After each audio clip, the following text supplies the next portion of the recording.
incorporate it into your offers, how to incorporate it into your offers, and essentially how it is triggered.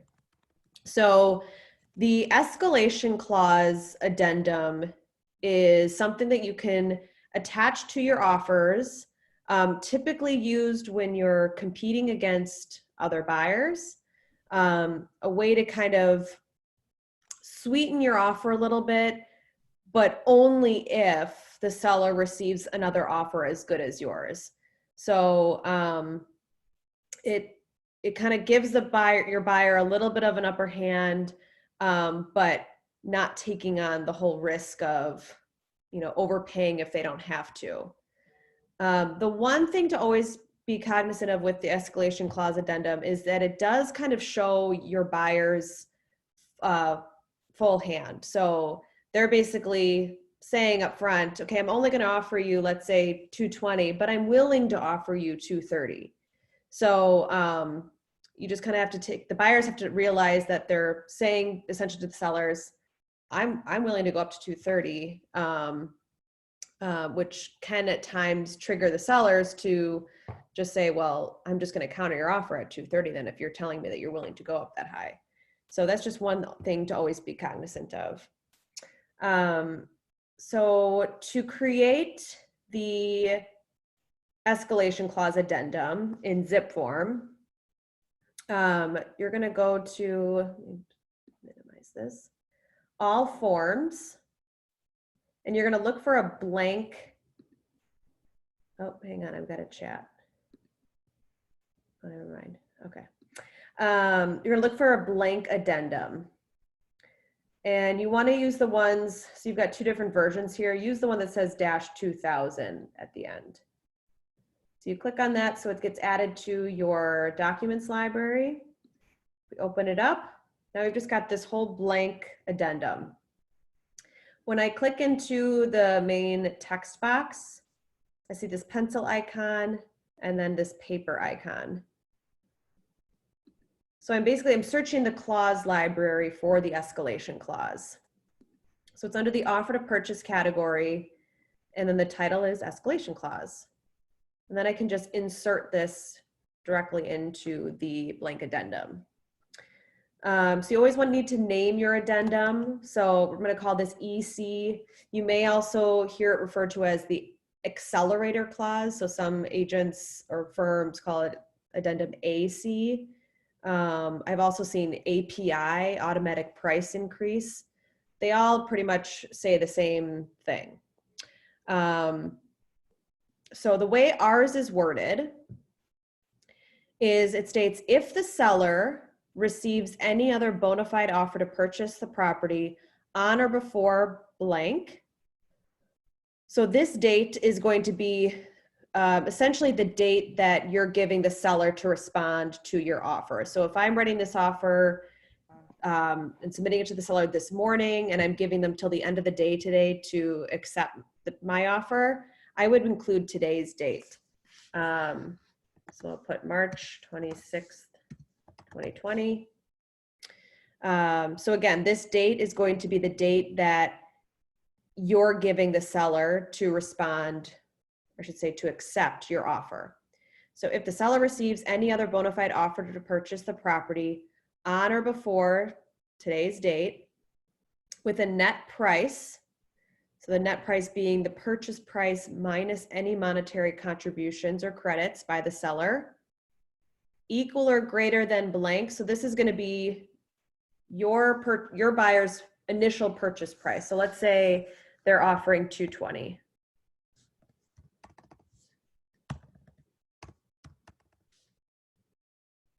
Buyer agrees to pay blank more than said net price up to a maximum amended purchase price of blank. So let's say that the buyer is willing to pay $2,000 more than said net price up to a maximum amended purchase price of $230,000. So I'm going to go back and I'm going to read that again. So it's saying, if the seller receives any other offer at or above $220,000, which again is my buyer's initial purchase price. The buyer is agreeing to pay $2,000 more than any other offer the seller gets, but no more than $230,000. So let's say, so I'm writing my offer for my buyer at $220,000 with this escalation clause. If the seller receives another offer for $225,000, my buyer's purchase price automatically goes up to $227,000 because I'm paying $2,000 more than their offer price of $225,000. Another example, let's say the seller gets an offer of $229,000. My buyer's purchase price will automatically go up to $230,000. So even though it says $2,000 more than the buyer's price of $229,000, I have a max purchase price of $230,000. So if that's the threshold, it will never go above that. I'm going to kind of stop and just see, do I have any questions at this point? Does that make sense? It makes sense to me. Good. Thank you, Teresa. So then it goes on to say, so that's basically how the escalation clause is triggered.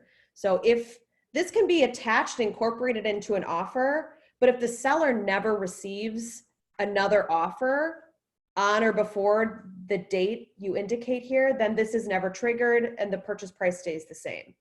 So it's only triggered if that seller receives another offer by this date at or above your buyer's purchase price.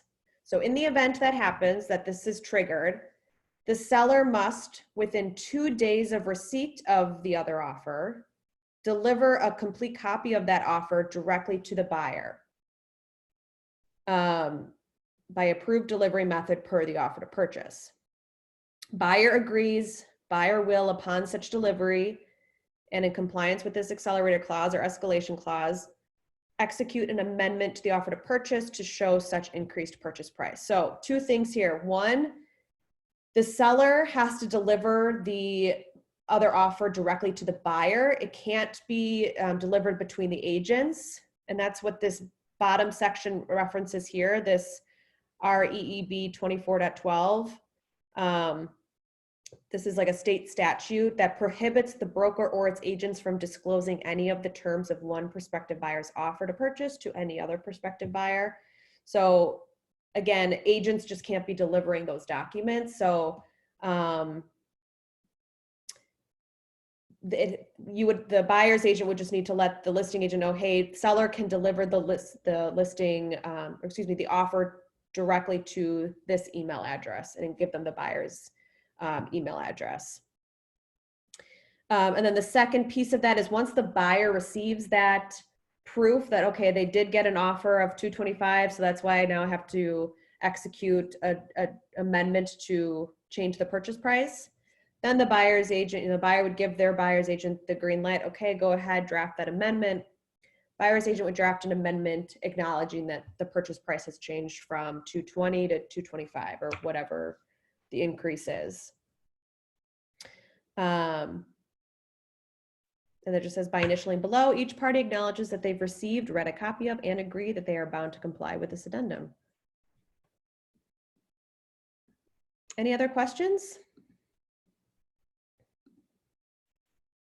So as far as attaching it to the offer to purchase, so again, when you're creating a blank addendum, you're giving it a name up here, you're incorporating the purchase or the offer to purchase date, the property address. Down here is where your buyers would be signing. I'm gonna go back one screen. I'll show you where you can, so there's 2 different places where you can attach addendum. So in the offer to purchase on the last page, and this is the same for condo offer to purchase as well. The last page, it says addenda. The attached blank is made part of this offer. So GMAR Addendum A would always be attached here. And so you could also add addendum EC. The other place you could attach, if you are attaching the GMAR addendum A, go back again, open that up. So this is GMAR addendum A on page 4, the last page. Again, you have this whole section here that talks about addenda that are attached to the offer. So this is where you're also going to attach, the lead-based paint, addendum S. You notice there is no addendum EC automatically here, so you just have to create the topic over here. So you would check the box, call it escalation clause, and then the label is EC. So that is how you attach the addendum.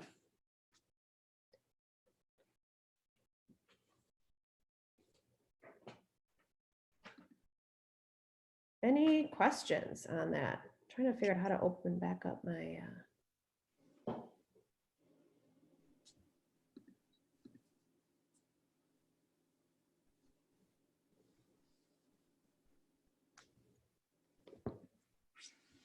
So that is the gist of the escalation clause. Do I have any questions on this piece?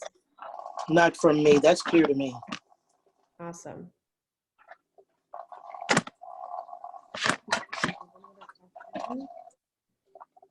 While I have you guys here, is there any topics that you want me to address right now, or any questions that you have about contracts, maybe situation that you're in that you want to talk through?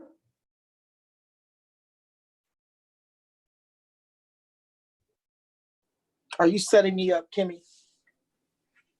Am I what? Are you setting me up? Teresa has an interesting appraisal Yes. situation. Yeah, if you want to talk about it. Any other questions that have happened since we last spoke? Oh, a lot. So a little bit of background. Teresa is a buyer, and with a purchase price of $312,000, and the appraisal came back at $300,000. Pretty far apart. So trying to figure out how to, and the buyers still want to move forward. So trying to figure out how to bridge that gap, and knowing the sellers do not want to come down $12,000. That's right. And help and assist with closing costs. That's right. As we were reading through it's a lot. So as we were reading through the appraisal last night, we're finding some square footage issues because the seller's agent is counting the basement. We found out today that it has, is it called an egress window? Yes. Yes, and that's why I guess it legally can be counted as living space. And that so can or cannot say, I'm sorry, that it can be counted as living space. Yes, that's what the seller agent is saying. And that's the discrepancy with the square footage. So we are about 600 square feet off because we discovered that she's counting the basement because of that window. She gave us, she about an hour ago, she sent information to refute the appraiser's conversation. And so with the appraiser being at around 2,400 square feet, the appraiser that the lender used found comps equal to that. So we're the comps that the seller's agent found are comparable to the 2,100 square feet. So that's where our discrepancy is. So what she did, the seller's agent, she sent 4 comps over that she used to come up with her ballpark figures. And that's where we are. Yeah. So and like we talked about last night, but I'll kind of recap. The buyer's options are first and foremost, I mean, whether the comps that the listing agent is providing are truly the best comps or not, it has to be presented back to the lender or the appraiser to try to, you know, That is correct. yeah, to fight that. And so all you and the listing agent can do at this point is provide that information to the lender who can give it to the appraiser, in hopes of getting another number. Correct. And I have seen sometimes appraisers come back and kind of fix their numbers if they, you know, if they may have made a mistake.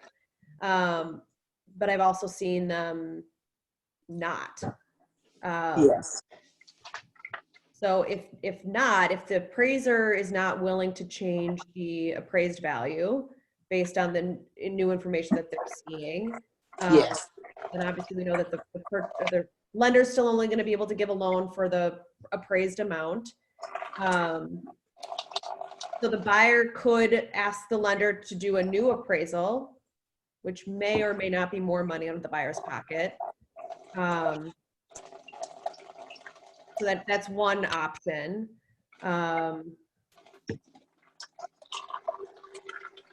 Otherwise it's really, like you said last night, Teresa did a really good job of kind of outlining the buyer's options for them and, you know, seeing if they can bring any more money to the table.